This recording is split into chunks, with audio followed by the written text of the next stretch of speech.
Hello, ma'am. Yes, tell me. May I know your name? I'm S. Saha. Okay. And where do you stay? I stay in Dreams, that's in Mandu.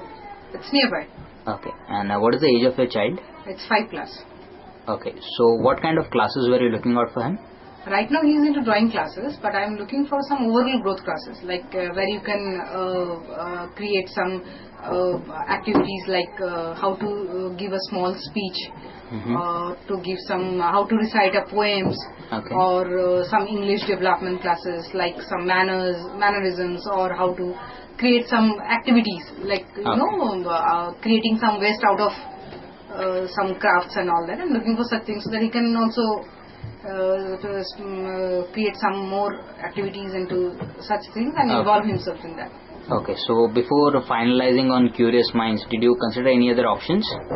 Yeah, I was looking for basically I was looking for something into like physical activity sort, like tennis and karate. So he was into karate class.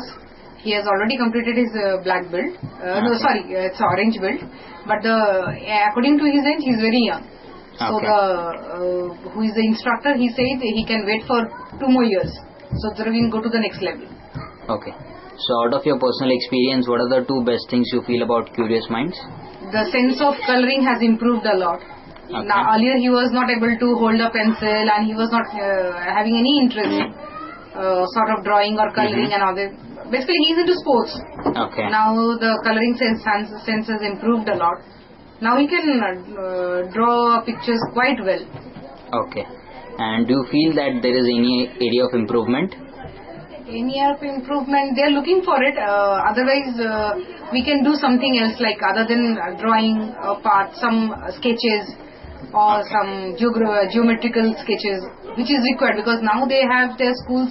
They're organizing some drawing competitions for the kids, and which is basically on the geometrical figures.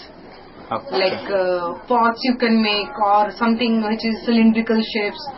So, which will help them to into science in future, so they can draw well their apparatus and all that. Okay, and if you were to recommend Curious Minds to some other parents, on a scale of 5, how would you rate this class? 3.5. 3.5. Okay. Thank you so much. Thank you.